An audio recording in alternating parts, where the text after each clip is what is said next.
नमस्कार, मी रुपाली रूपम रेसिपीमध्ये तुमचं मनापासून खूप खूप स्वागत करते। आज आपण चुलीवरची कोळंबीची भजी बनवणार आहोत।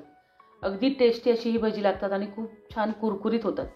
आणि ह्यामध्ये मी एक वेगळ्या प्रकारचं वाटण घालणार आहे, त्याच्यामुळे भज्यांची टेस्ट अजून वाढते। तर आपण अर्धा किलो कोळंबी घेतलेली आहे। कोळंबी स्वच्छ धुवून घेतलेली आहे, त्यामधला जो धागा असतो तो काढून घेतलेला आहे। आता ह्यामध्ये आपण 1 चमचा मीठ घालणार आहोत, पाव चमचा हळद मीठ कोळंबीला छान लावून घ्यायची आहे। आणि त्यामध्ये 1 चमचा लिंबाचा रस घालायचा आहे। लिंबाचा रस हळद मीठ लावून 15 मिनिटं कोळंबी छान मॅरिनेशन करून ठेवून द्यायची आहे। 15 मिनिटं झालेली आहेत। आता ह्यामध्ये 1 चमचा मिरची पावडर घालायची आहे, अर्धा चमचा धने पावडर, थोडासा हिंग आणि हे मी वाटण घेतलेलं आहे। त्याच्यामध्ये मिरची, लसूण, आलं आणि बडीशेप नक्की घाला। बडीशेपमुळे भज्यांची टेस्ट खूप छान लागते, म्हणून बडीशेप घालायला विसरायचं नाहीये। आणि हेच वाटण घातल्यामुळे भजी अजून चविष्ट होतात।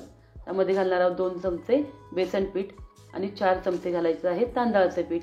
आता हे सर्व मिश्रण छान कोळंबीला लावून घ्यायचं आहे। गरज लागली तरच त्याच्यामध्ये परत आपल्याला तांदळाचं पीठ वापरायचं आहे। आता ह्यामध्ये अंड्याचा जो पांढरा भाग असतो तो घालायचा आहे, पिवळा भाग घालायचा नाहीये। तर एकच अंड मी घेतलेला आहे।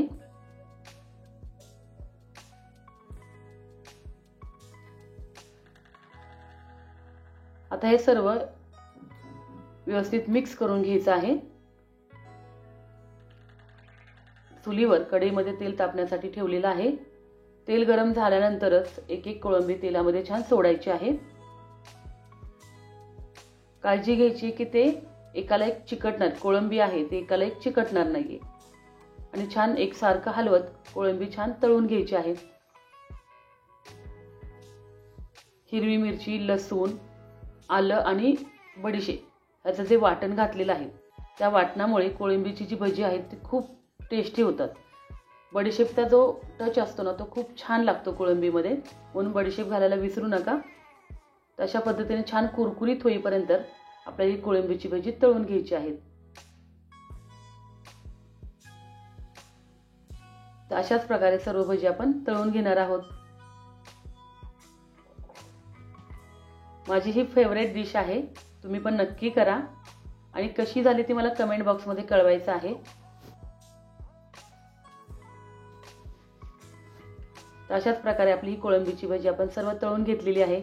माझी रेसिपी तुम्हाला कशी वाटली मला कमेंट करून नक्की कळवा। व्हिडिओ आवडल्यास लाईक करा, शेअर करा, नवीन असाल तर सबस्क्राईब करून शेजारील बेल आयकॉन दाबायला विसरू नका।